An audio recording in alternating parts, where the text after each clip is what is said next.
Hello students, ये एक mechanics की प्रॉब्लम है। तो इसमें कई कंस्ट्रेंट्स हैं। तो अब ये सवाल काफ़ी अच्छा है। एक्चुअल में ये प्रॉब्लम क्या है, ये इसमें न्यूटन्स लॉज भी लग रहे हैं, W बराबर डेल्टा के भी लग रहा है और कंस्ट्रेंट्स भी लग रहा है कि इसका V1 यूँ हो और इसका V1 इधर हो और इसका V2 इधर हो और एंगल थीटा हो, तो उनमें क्या रिलेशन होगा। तो ये सवाल क्या है कि two identical sleeves A and B हैं, जो कि इस पर दोनों के मास m हैं और जो इस रॉड पर स्लाइड कर रही हैं। अब इनको जो है ये मास यहाँ पर होता है, इस पूरे ये मिडिल में है, मिडिल में बंधा हुआ है। इस पूरे स्ट्रिंग की लंबाई 3√3 मीटर है और इन दोनों के बीच की भी का जो डिस्टेंस है 3√3 है। कहने का मतलब है ये मास ठीक यहाँ मिडिल में है और ये मोशनलेस है। Initially the sleeves are at a separation L and load is held motionless. What can you conclude for subsequent motion after the load is released? Value of G is 10 metre पर second square. इन दोनों के मास m है, इसका मास 2m है। ये middle point पे बंधा हुआ है। तो ये जो है यहाँ से स्टार्ट होगा और ये इधर जाएगा नीचे की तरफ। तो अब इसमें ये कहा गया है कि मैक्सिमम स्पीड ऑफ स्लीव क्या होगी। तो जो इन स्लीव जो ये है रॉड, इस पर मतलब फ्रिक्शन नहीं है, कहीं पर भी फ्रिक्शन नहीं। तो इसको जो मूव करेगा B को, T का कंपोनेंट मूव करेगा। माना कि ये एंगल थीटा है तो T का साइन थीटा इसको ये मूव करेगा। तो इसकी वेलोसिटी हमेशा बढ़ती जाएगी जब तक कि ये दोनों कोलाइड नहीं कर जाए। और इसकी वेलोसिटी के साथ क्या होगा, यही अपने को सोचना है, क्योंकि हमेशा इसकी बढ़ेगी क्या, या फिर बढ़ते बढ़ते कम होना चालू हो जाएगी एक्सेलरेट होते। तो इसमें ये 4 ऑप्शन दे रखे हैं। तो इसमें ये मल्टीपल चॉइस का है। इसमें एक या एक से ज़्यादा सही हो सकते हैं, चारों भी सही हो सकते हैं, 3, 2, 1 कुछ भी हो सकता है। तो पहला ऑप्शन है maximum speed of sleeve is √10 metre per second. ये अब इस सवाल के बारे में जो भी कोई स्टूडेंट इसको देखेगा, तो मैं ये बता रहा हूँ, अगर किसी के समझ में नहीं आवे तो मैं अपना नंबर भी यहाँ बता देता हूँ कि मेरा नंबर क्या है। तो इस नंबर पर मुझे रात को 9 से 10 के बीच में आज या कल फ़ोन कर सकता है। तो फ़ोन नंबर है मेरा ये 9530375615। मुझसे पूछ सकता है 9 से 10 के बीच में कल। कल मीन्स 16 सितंबर। तो इससे काफ़ी कंसेप्ट बनेंगे, कंस्ट्रेंट के भी कंसेप्ट बनेंगे। W बराबर डेल्टा कैसे लगाते हैं। तो पहला ऑप्शन है maximum speed of the sleeve. तो मैंने बताई maximum speed of the sleeve ही होगी जब ये मतलब बिल्कुल नीचे आ जाएगा। मतलब ये जो है 3√3/2 चलेंगे मीटर। तो जब ये इस पोजीशन पे होगी उस समय इसकी स्पीड 0 होगी। क्यों होगी, अब आप ये पूछ सकते हो। क्योंकि एक्चुअल में मान लिया जाए इसकी स्पीड V2 है और इसकी V1 है। तो V1 का जो कॉस थीटा है, क्योंकि स्ट्रिंग तो टाइट रहेगी हमेशा, तो इसकी लंबाई में तो कोई चेंज आएगा नहीं। तो V1 साइन थीटा, ये थीटा है तो V1, तो इसका इस V1 का इधर कंपोनेंट वही होगा जो V2 का इधर है along द स्ट्रिंग। तो V2 cos थीटा। तो जो है अब ये V है, जब ये जस्ट कोलाइड होने को है तो V है। तो V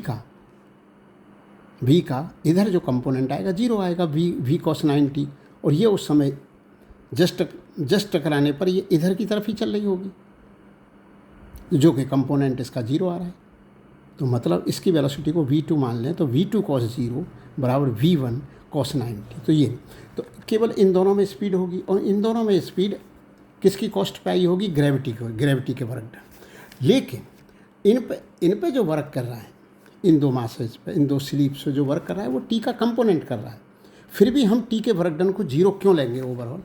T जो है वर्क करेगा इन दोनों स्लीव्स पर, वो 2T cos theta, 2T cos theta जो ऊपर की तरफ होगा, जो कि इसके मोशन का अपोज करेगा, वो हमेशा नेगेटिव वर्क करेगा।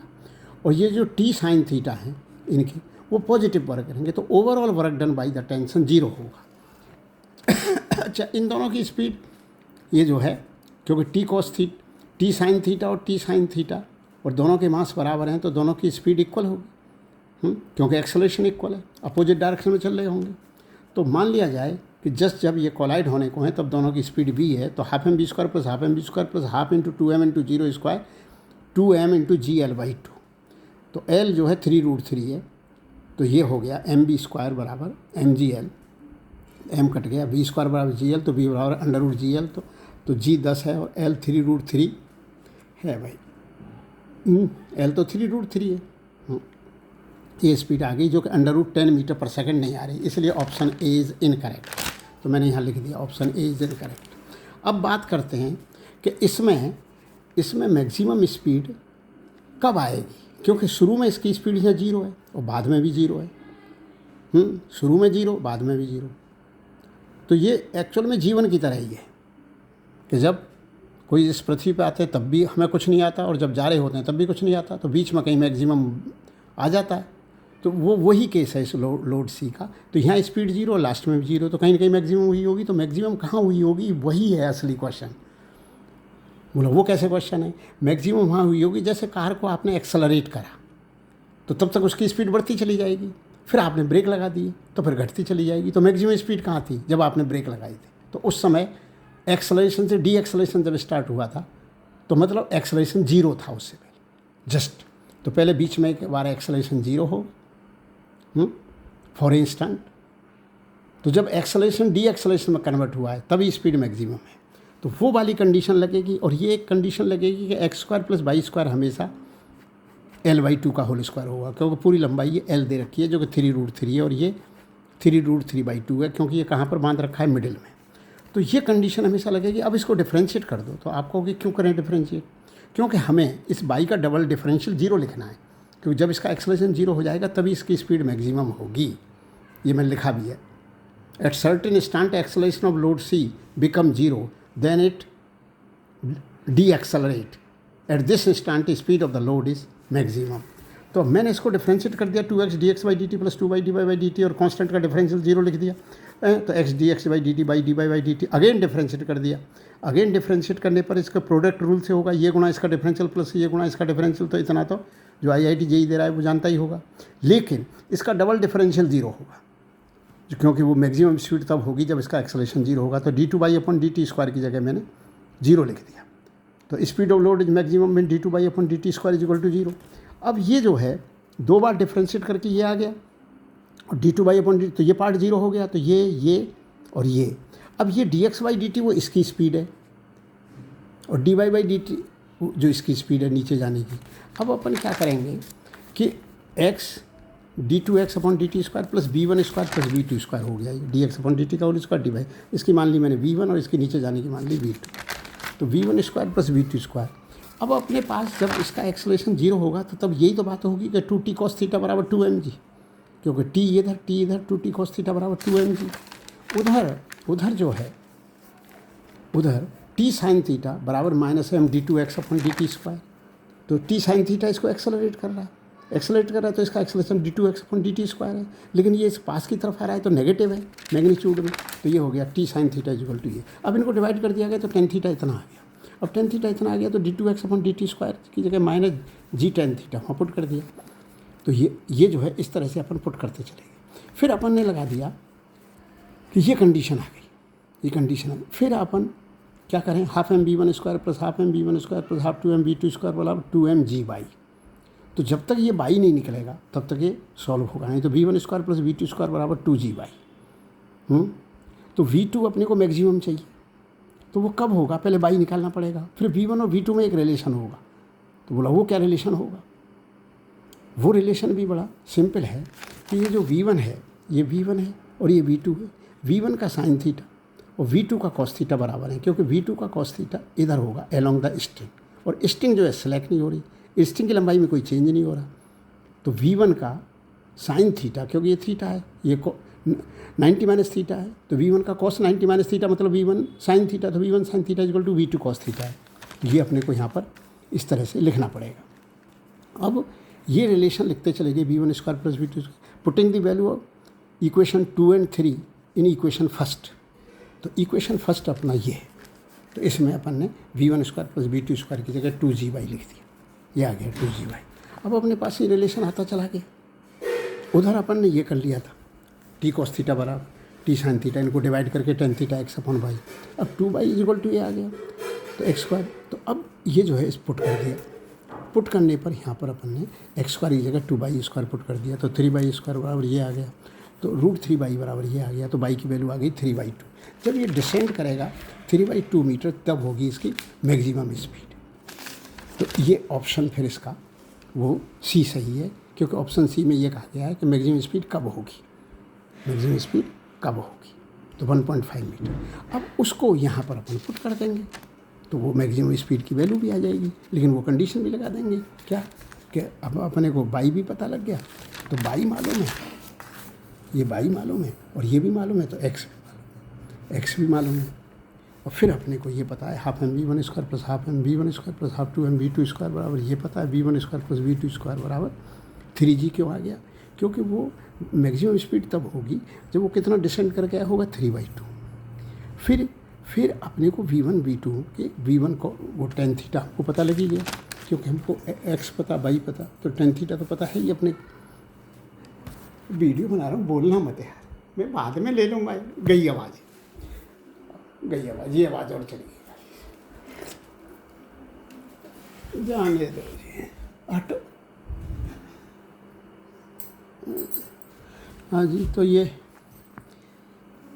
v1 square plus v2 square बराबर 3g।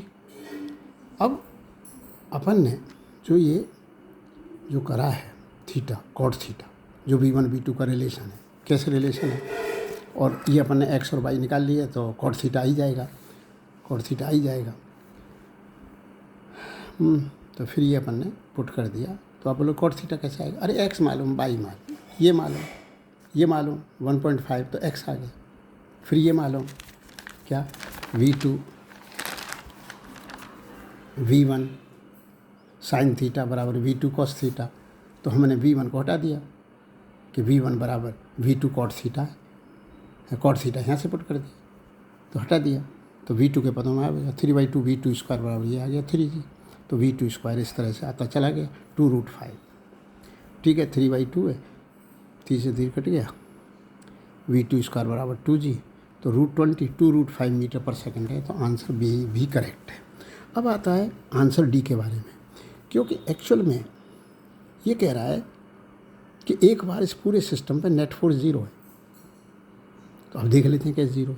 तो F बराबर ma होता है, तो सबके ma एक बार 0 बैठ रहे हैं, क्योंकि जब 2t cos थीटा बराबर 2mg था, जब ये एक्सलरेट होने के बाद डी एक्सलरेट हुआ था, तो उसके बीच में एक ऐसा इंस्टेंट आया था जब इसका एक्सलेशन 0 था, तो 2t cos थीटा बराबर 2mg।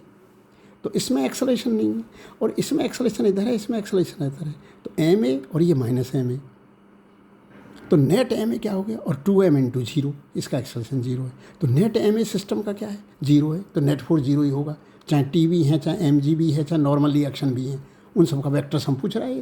तो वेक्टर सम तो कैसे निकल आएगा, नेट ma से, और नेट ma क्या है, हर mass into acceleration, mass into acceleration, mass into acceleration, वो सम 0 बैठ रहा है। तो net ma -ma plus 2m × 0 बराबर 0, तो नेट फोर्स जो है एक्सलेशन 0। तो अब net force on the system, mass into acceleration, net mass into acceleration, her mass into acceleration, ये 0 आ रहा है, ma -ma प्लस 2m × 0। तो इसलिए नेट फोर्स मतलब कौन कौन से फोर्सेज हैं, अगर एक्सटर्नली देखा जाए तो कौन कौन से फोर्सेज हैं। नॉर्मल रिएक्शन है वो 2n, और ये 2mg, और t तो आपस में ही कट रहे हैं, t इन पहियों लग रहे हैं, तो आपस में कैंसिल हो रहे हैं, तो सारा नेट फोर्स मिल गई, तो वो 2n उस समय 2mg के बराबर होगा, सीधी सी बात है। बस और क्या, ये प्रॉब्लम थी जो बहुत अच्छी प्रॉब्लम थी। इतनी कठिन प्रॉब्लम कभी जेई में नहीं आ सकती, लेकिन इसने जो इस प्रॉब्लम ने जो कंसेप्ट बनाए वो बहुत ज़्यादा सुंदर है, क्योंकि बहुत सारी बातें इससे पता लग गई।